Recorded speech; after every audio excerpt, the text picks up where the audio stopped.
37 तक के क्वेश्चंस हमने किए थे जिसमें रिवैल्यूएशन प्रॉफिट था, और अब 38 से क्वेश्चंस है जिसके अंदर रिवैल्यूएशन लॉस होगा। तो देख लेते हैं कैसे करेंगे। हमें प्लांट एंड मशीनरी दिया हुआ है, वाज रिवैल्यूड ऑन 1 जनवरी 23। तो हमने रिवैल्यूएशन किया है 1 लाख रुपए में, जो कि बुक्स में 2 लाख रुपए में था। तो हमने 2 लाख से 1 लाख किया, तो इसका मतलब 1 लाख का लॉस हो गया, कम कर दी वैल्यूएशन।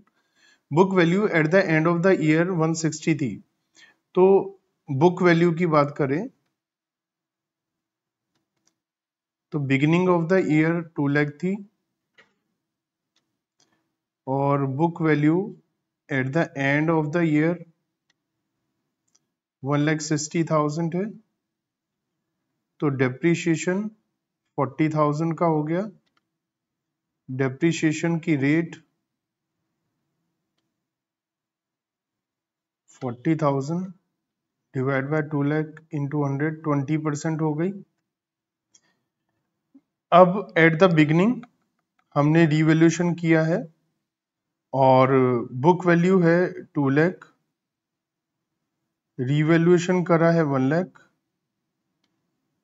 तो 1 लाख का हमें लॉस हो गया। ठीक है। डेट ऑफ एक्विजिशन भी बिगिनिंग ऑफ द ईयर है, साल के शुरू में ही हमने शेयर्स को खरीदा है। तो अगर हम इसको अब रिवैल्यू करें और उसके बाद हम प्री और पोस्ट प्रॉफिट एनालिसिस करें, तो रिवैल्यूएशन लॉस 1 लाख का है। तो हमने रिवैल्यूएशन किया है और रिवैल्यूएशन करने पे लॉस हुआ है, क्योंकि हमने प्री पीरियड में किया रिवैल्यूएशन, तो प्री पीरियड का लॉस हो जाएगा। और इस पे डेप्रीशिएशन रिवर्स होगा, है ना। अभी तक क्या हो रहा था, हम वैल्यूएशन बढ़ा रहे थे तो डेप्रीशिएशन और इंक्रीज हो रहा था, तो हम माइनस कर रहे थे। हम वैल्यूएशन घटा रहे हैं तो एप्रिसिएशन आएगा डेप्रीशिएशन की जगह, मतलब रिवर्स होगा इससे। और पूरा का पूरा पोस्ट पीरियड हमारा 1 ईयर का है, तो 1 लाख पर 1 ईयर का डेप्रीशिएशन 20,000 हो जाएगा। तो इस तरीके से हमारा प्री पोस्ट प्रॉफिट में इफेक्ट आएगा, 1 लाख माइनस होगा और 20,000 प्लस होगा। अगर हम बैलेंस शीट की बात करेंगे तो बैलेंस शीट में हमारी book value of plant and machinery 1,60,000 आ रही होगी।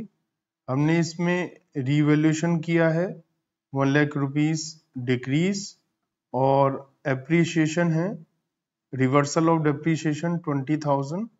तो ऐसा करने से हमारी जो वैल्यू है वो रह जाएगी 80,000, और 80,000 ही होनी चाहिए, क्योंकि बिगिनिंग ऑफ द ईयर अगर हमने रीवैल्यू किया है 1 लाख और उस पर 20% का डेप्रिसिएशन फुल ईयर का लगाएं, तो ईयर एंड में वैल्यू 80,000 आनी चाहिए, और वही 80,000 की वैल्यू आ रही है।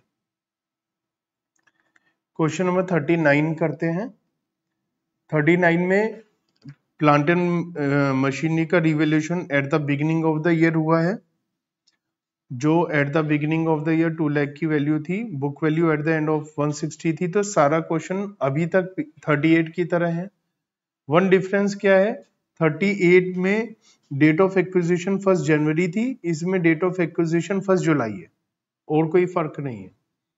तो जब हम प्री और पोस्ट प्रॉफिट एनालिसिस करेंगे तो 6 महीने पोस्ट पीरियड में आएंगे। रिवैल्यूएशन लॉस हमारा 1 लाख रुपीस का है, और जो रिवर्सल हो रहा है डेप्रिसिएशन का वो 1 लाख का 20% फुल ईयर का है, क्योंकि रिवैल्यूएशन तो 1 जनवरी को ही हो रहा है 20,000, लेकिन 10,000 प्री पीरियड में और 10,000 पोस्ट पीरियड में आएगा, क्योंकि 6 महीना है हमारा प्री एंड पोस्ट पीरियड। तो प्री पीरियड में नेट इफेक्ट 90,000 नेगेटिव और पोस्ट पीरियड में 10,000 पॉजिटिव आएगा। बैलेंस शीट में वही आएगा जो पहले आया था 80,000, एडजस्टमेंट करने के बाद 1,60,000 माइनस 1 लाख प्लस 20,000, तो 80,000 ही आएगा। तो यहाँ पर हमने हल्का सा डिफरेंस किया था, डेट ऑफ एक्विजिशन में चेंज किया था, बाकी सारा क्वेश्चन वही था। डेप्रिसिएशन का रेट भी 20% था। प्लांट एंड मशीनरी का रिवैल्यूएशन हो रहा है 30 जून को और डेट ऑफ एक्विजिशन है 1 जुलाई। तो कह सकते हैं क्वेश्चन नंबर 39 और 40 में केवल फर्क है कि रिवैल्यूएशन की डेट चेंज हुई है, बाकी और कोई चेंज नहीं है। तो डेप्रिसिएशन का रेट 20% ही है क्वेश्चन नंबर 38 और 39 की तरह। Book value at the beginning of the year 2 lakh है। रीवैल्यूएशन हुआ है 30 जून को, तो पहले 30 जून की बुक वैल्यू निकालनी पड़ेगी। तो बुक वैल्यू 30 जून की,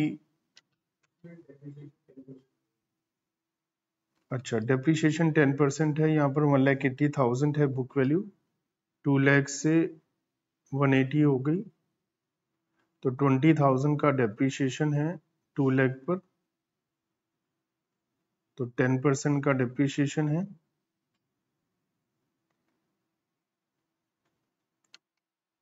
तो 10% का डेप्रिसिएशन है, तो 2 लाख के ऊपर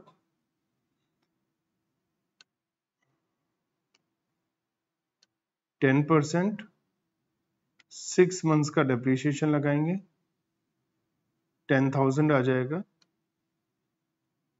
बुक वैल्यू 1,90,000 आ जाएगी और रिवैल्यूएशन हुआ है सेम डे पर 30 जून को 1 लाख का, तो लॉस आ जाएगा 90,000 का। ठीक है, अब प्री और पोस्ट पीरियड में जब हम एनालाइज करेंगे तो रिवैल्यूएशन लॉस 90,000 का आ जाएगा प्री पीरियड में। अब एक्चुअल डेप्रिसिएशन 20,000 है, जो हमने एक्चुअल डेप्रिसिएशन लगाया है वो 20,000 का लगाया है, बट करेक्ट डेप्रिसिएशन कितना होना चाहिए? 2 लाख पर 10% 6 मंथ्स का, मतलब 10,000, और फिर हमने रिवैल्यूएशन कर दिया 6 महीने के बाद 1 लाख, तो 1 लाख पर 10% 6 मंथ्स का 5,000, तो टोटल डेप्रिसिएशन होना चाहिए 15, लेकिन हमने लगाया है 20, तो 5,000 रुपए का डेप्रिसिएशन रिवर्स करना पड़ेगा। रिवर्सल ऑफ डेप्रिसिएशन 5,000 का हो जाएगा, और ये पोस्ट पीरियड से रिलेटेड है, तो रिवर्सल ऑफ डेप्रिसिएशन 5,000 का पोस्ट पीरियड में हो जाएगा। अब अगर हम देखें कि इसकी वैल्यू बैलेंस शीट में कितनी आएगी, तो बैलेंस शीट में बुक वैल्यू 1,80,000 है, लॉस 90,000 का माइनस कर देंगे, और डेप्रिसिएशन जो रिवर्स किया है 5,000 का प्लस कर देंगे, तो बैलेंस शीट में 95,000 रुपीज की वैल्यू आ जाएगी। क्वेश्चन नंबर 41, एच लिमिटेड ने एक्वायर की हैं 70% शेयर्स 1 जनवरी 21 में। On that date paid up capital subsidiary की 10,000 इक्विटी शेयर्स ऑफ 10 ईच है। एक्यूमुलेटेड रिजर्व्स बता रखा है। एच लिमिटेड ने 1,60,000 रुपीज में 70% शेयर खरीदे हैं। असेट रिवैल्यू करी है हमने, और रिवैल्यूएशन का लॉस हुआ है 20,000 रुपए का। हमें बुक वैल्यू ऑफ शेयर्स का पता लगाना है और कॉस्ट ऑफ कंट्रोल का पता लगाना है। हमसे दो बातें पूछी हैं इसमें कि बुक वैल्यू ऑफ शेयर्स कितना होगा एस लिमिटेड का, और कॉस्ट ऑफ कंट्रोल कितना होगा। देखिए, जब हम कॉस्ट ऑफ कंट्रोल निकालते हैं तो हम दो चीजों को कंपेयर करते हैं। एक तो हम लिखते हैं कॉस्ट और इसमें से लेस करते हैं। क्या लेस करते हैं हम लोग? फेस वैल्यू इस क्वेश्चन में 70% और प्री प्रॉफिट ये लेस करते हैं। और ये जो लेस करते हैं ये सब कुछ ये बुक वैल्यू होती है कि हमने कितने में सामान खरीदा और कितने का सामान खरीदा और उसके बदले में हमें बुक वैल्यू कितनी मिली, तभी हमें पता चलता प्रॉफिट हुआ या लॉस। तो बेसिकली कॉस्ट ऑफ कंट्रोल निकालते हैं, अपने आप बुक वैल्यू भी आ जाएगी और कॉस्ट ऑफ कंट्रोल भी आ जाएगा। यहां पर शेयर्स हमने जो खरीदे हैं वो 1 जनवरी को खरीदे हैं और उस दिन का प्रॉफिट हमें दिया है, पोस्ट पीरियड का नहीं दिया। और याद करो कॉस्ट ऑफ कंट्रोल निकालते हुए पोस्ट पीरियड का प्रॉफिट वगैरह हमें चाहिए भी नहीं होता। तो कॉस्ट ऑफ कंट्रोल में सबसे पहले कितने में खरीदा है हमने? 1,60,000 में, ठीक है। और इसमें से हम माइनस क्या करते हैं? हम माइनस करते हैं book value of shares in S limited, जो हमने 70% खरीदे हैं उसकी बुक वैल्यू। तो फेस वैल्यू लिखते हैं हम सबसे पहले। 10,000 शेयर हैं 10 रुपए के, तो 1 लाख रुपए के शेयर हो गए। 1 लाख का 70%, 70,000 रुपए। और प्रॉफिट, एक्यूमुलेटेड प्रॉफिट हमें दिया हुआ है 1 लाख। एक्यूमुलेटेड प्रॉफिट भी 1 लाख रुपए का दिया हुआ है हमें। तो 1 लाख का 70%, ठीक है। तो कितना हो गया? 70,000। और रीवैल्यूएशन लॉस हुआ है, हमें क्वेश्चन में बता रखा 20,000 रुपए का रीवैल्यूएशन लॉस हुआ है। तो रीवैल्यूएशन लॉस भी तो होल्डिंग और माइनॉरिटी में बढ़ जाएगा, है ना। तो प्री प्रॉफिट का इफेक्ट कितना आएगा? हम अभी कैसे करते थे? प्री प्रॉफिट लिखते थे, मैं वैसे लिखकर दिखा देता हूं आपको। Accumulated profit 1 lakh, revaluation loss 20,000, तो 80,000 आ जाएगा। 80,000 का 70% होल्डिंग के पास है, कितना आ जाएगा? 56। तो वो 56 सीधा लिख देता, या मैंने ऐसा कर दिया कि मैंने अलग से लिख दिया प्रॉफिट और अलग से लिख दिया रिवैल्यूएशन लॉस। 20,000 का 70%, 14,000।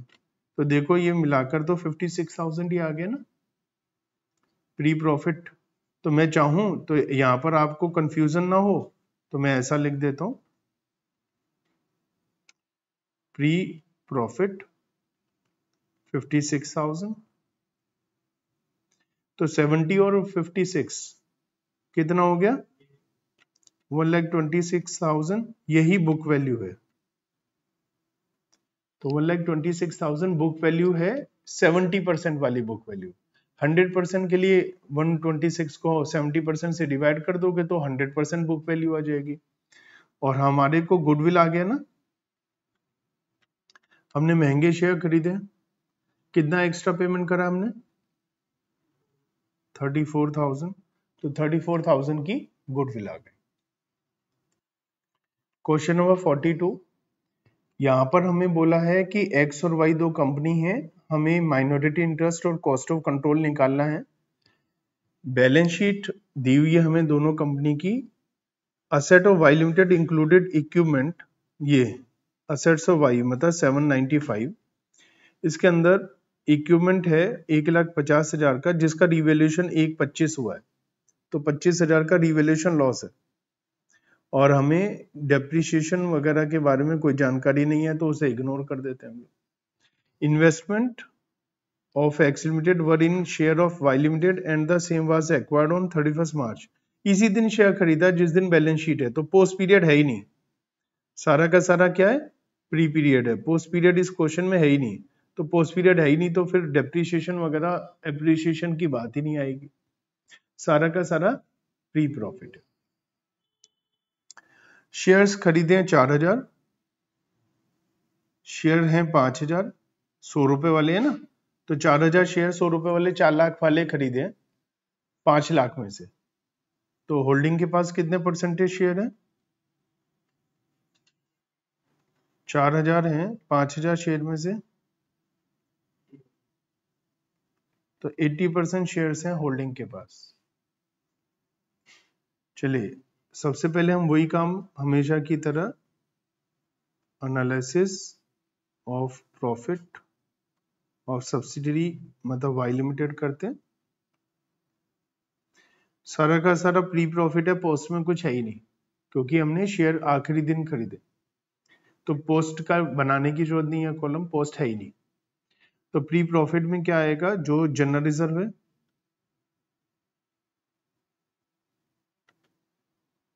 1 लाख, P&L 75,000 और रिवैल्यूएशन लॉस, तो रिवैल्यूएशन लॉस कितना है 25,000।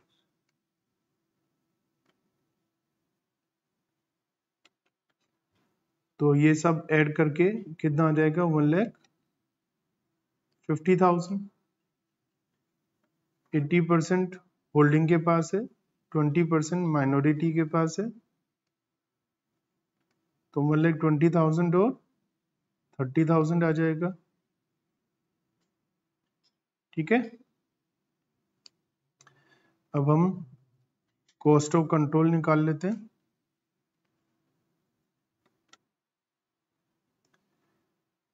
कॉस्ट कितने में शेयर खरीदे? 5,60,000 रुपीज में। ठीक है, less face value of shares, तो इनके पास 4 लाख के तो शेयर है, और प्री प्रॉफिट में शेयर कितना है 1,20,000। तो बुक वैल्यू एक तरीके से हम कह सकते हैं 5,20 हो गई, 5,60 में इन्होंने शेयर खरीदे, तो 40,000 रुपए का लॉस हो गया, जो किस नाम से जाता है, गुडविल के नाम से। तो कॉस्ट ऑफ कंट्रोल निकाल लिया हमने, ये सेकंड आंसर पूछा था, और फर्स्ट आंसर है माइनॉरिटी इंटरेस्ट। माइनॉरिटी इंटरेस्ट में सबसे पहले क्या लिखते हैं, face value, face value share 1 lakh, pre profit में शेयर 30,000। ठीक है, तो 1,30,000 माइनॉरिटी इंटरेस्ट आ गया, ये सेकंड पार्ट का आंसर आ गया। क्वेश्चन नंबर 43, बैलेंस शीट सन और मून की हमें दी हुई है 31 मार्च 23 की। Share capital, capital reserve, general reserve, P&L, bills payable में कुछ म्यूचुअल डेट है, 800 शेयर्स खरीदे हैं आउट ऑफ 1,000 शेयर्स, 80% शेयर्स हो गए इनके पास। बिल रिसीवेबल में भी म्यूचुअल डेट के बारे में इंफॉर्मेशन दिया हुआ है हमें। सन ने एक्वायर किए हैं शेयर्स 1 जुलाई 22 को, इसका मतलब 3 महीना करंट ईयर में प्री पीरियड है, 9 महीना करंट ईयर में पोस्ट पीरियड है। कंसोलिडेटेड बैलेंस शीट बनानी है, क्रेडिटर्स में और डेटर्स में कुछ म्यूचुअल डेट है। 1 जुलाई को building were found under valued bye 10,000 and plant is found over valued bye 5,000। हमें इग्नोर करना है यहाँ पर डेप्रिसिएशन को, तो डेप्रिसिएशन की एडजस्टमेंट नहीं करके हमें केवल और केवल रिवैल्यूएशन की एडजस्टमेंट करनी है। Balance of P&L of moon 80, उसमें 18,000 है जो इन्होंने इस साल प्रॉफिट कमाया है। तो ये सारी इंफॉर्मेशन का ध्यान में रखते हुए हम लोग एनालिसिस ऑफ प्रॉफिट करते हैं, और फिर कॉस्ट ऑफ कंट्रोल और माइनॉरिटी इंटरेस्ट निकालकर बैलेंस शीट बना लेते हैं। तो सबसे पहला वर्किंग नोट नंबर 1 हम करते हैं, analysis of profit of moon limited. Pre and post. Post period profit होगा, इन्होंने जो शेयर्स खरीदे हैं 1 जुलाई को, तो 1 जुलाई 22 से लेकर 31 मार्च 23 तक 9 महीने पोस्ट पीरियड में है। प्री पीरियड में हमें नहीं पता कब से कंपनी स्टार्ट हुई है, बट करंट ईयर में 3 महीना प्री पीरियड में। वैसे प्री पीरियड कब से है हमें नहीं पता, हम तो इसके लिए हम यहां लिख सकते हैं अप टू 30 जून, 30 जून तक प्री पीरियड है ना। जब से कंपनी स्टार्ट हुई तब से लेके 30 जून तक प्री पीरियड है। अब हमें थर्ड पॉइंट में बता रखा है कि इस साल का प्रॉफिट 18,000 है और पी एंड एल है भी 18,000, तो पी एंड एल 18,000 है और इस साल का प्रॉफिट ही 18 है, तो इसका मतलब पिछले साल का इसमें कोई भी प्रॉफिट है ही नहीं। तो करंट ईयर प्रॉफिट 18,000 है, 3 और 9 मंथ्स के रेशो में डिवाइड कर देते हैं तो कितना आ रहा है 4,500, 13,500। ठीक है। कैपिटल रिजर्व है 60,000 का, लेकिन हमें डेट नहीं दी, तो मैंने आपको नोट लिखवाया था स्टार्टिंग में कि जनरल रिजर्व कुछ नहीं कहा तो हम मानते हैं साल के शुरू का बैलेंस है, तो कैपिटल रिजर्व के लिए भी वही मानेंगे, साल के शुरू का बैलेंस है और साल का शुरू प्री पीरियड में आता है, तो इसको प्री पीरियड में 60,000 रुपए लिख देते हैं। जनरल रिजर्व मून का नहीं है, जनरल रिजर्व मून का है ही नहीं, तो वो बात ही नहीं होगी उसकी।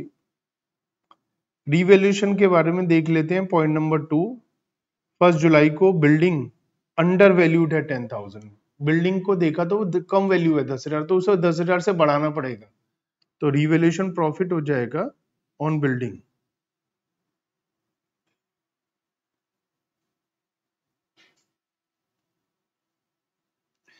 जो बिल्डिंग है वो अंडर वैल्यूड दिखाई दी है हमें, वर फाउंड अंडर वैल्यूड, मतलब वो कम वैल्यू कर रखी है, तो उसे ठीक करने के लिए वैल्यू बढ़ानी पड़ेगी, तो प्रॉफिट हो जाएगा, क्योंकि on the date of acquisition हम रीवैल्यू कर रहे हैं, तो प्री पीरियड का प्रॉफिट हो जाएगा। और इसी दिन हमने देखा है तो प्लांट ओवर वैल्यूड है 5,000 से, तो लॉस ऑन प्लांट वो ओवर वैल्यूड है, तो उसे हमें कम करना पड़ेगा, तो उस पर हमें लॉस हो जाएगा 5,000 रुपए का। और कुछ नहीं है तो टोटल करते हैं प्री और पोस्ट पीरियड का। तो प्री पीरियड का टोटल कितना आ रहा है,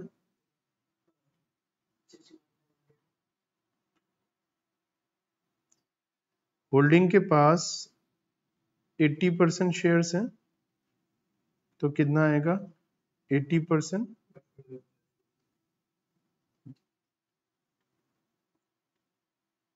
और पोस्ट पीरियड में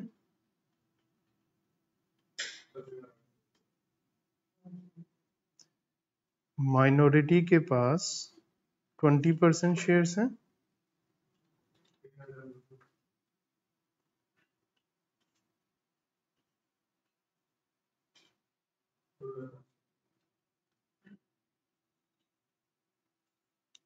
चलिए अब बात करते हैं हम कॉस्ट ऑफ कंट्रोल की।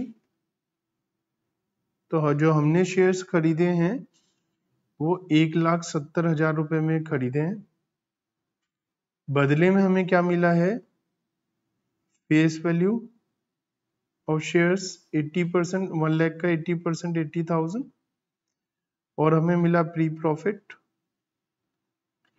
55,600, तो हमें लॉस हो गया है, तो गुडविल आ जाएगा कितना,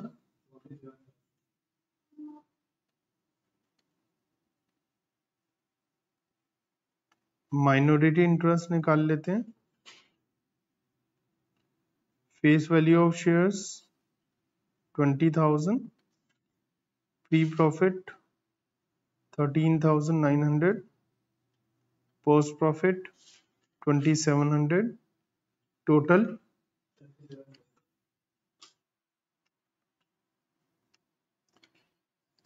36,600। अब हम बैलेंस शीट बना लेते हैं।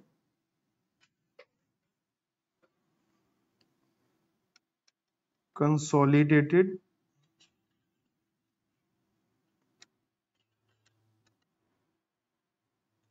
Balance sheet of Sun limited and its subsidiary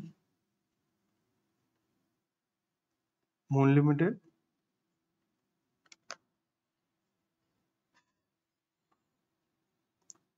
as at 31st March 23,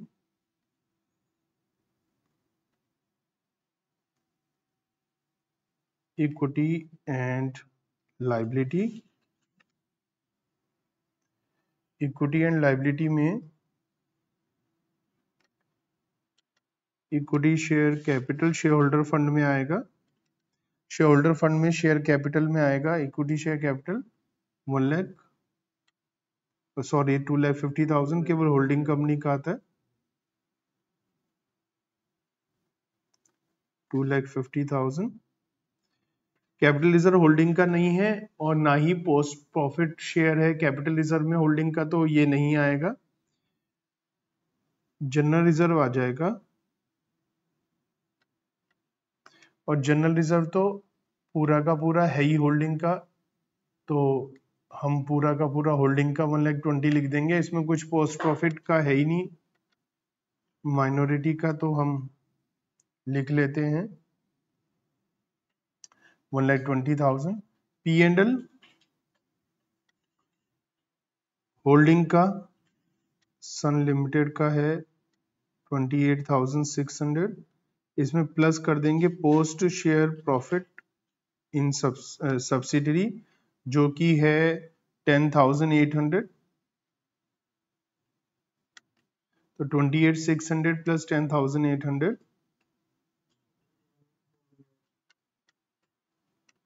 39,400 हो जाएगा। Minority interest 36,600।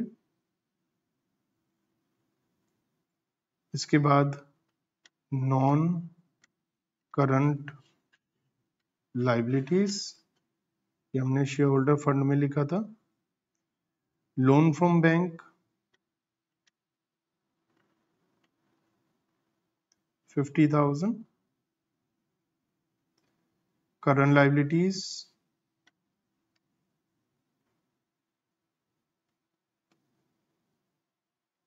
Bills payable Sun limited, अच्छा बिल्स पेबल केवल मून का है 4,200 माइनस म्यूचुअल डेट 1,500, कितना आ जाएगा? क्रेडिटर्स दोनों का टोटल कर दीजिए, कितना हो गया? हाँ पहले टोटल कर दीजिए दोनों का। 28,050। इसमें से म्यूचुअल डेट माइनस कर देते हैं 6,000, तो 22,050 रुपए के हो जाएंगे। बैलेंस शीट का टोटल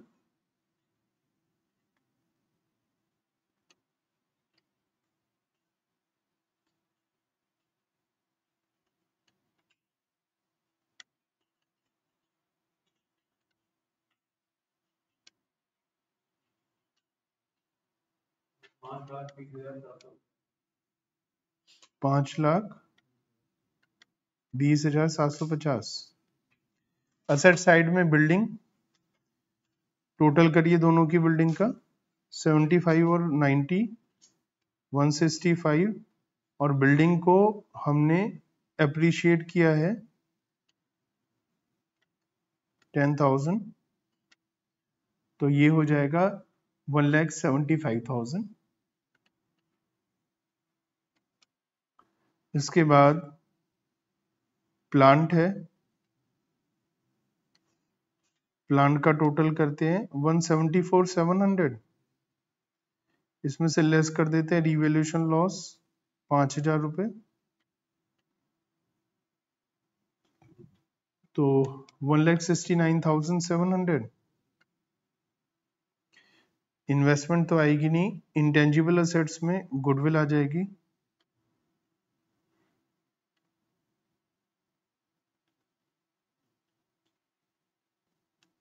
कॉस्ट ऑफ कंट्रोल में जो लिखा था हमने 34,400। इसके बाद करंट एसेट्स,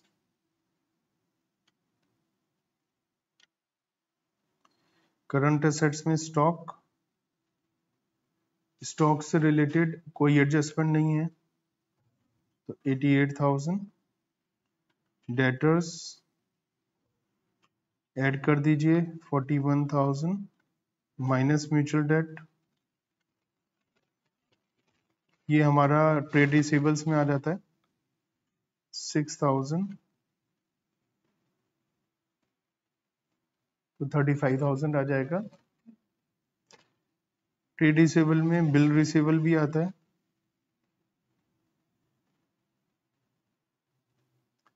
तो दोनों का टोटल एक ही है 7,700 माइनस म्यूचुअल डेट 1,500, 6,200 आ जाएगा। इसके बाद आता है कैश एंड कैश इक्विवेलेंट्स, जो बैंक बैलेंस है, टोटल कर लीजिए 12,450। टोटल चेक करिए 5,20,750 आ रहा है या नहीं।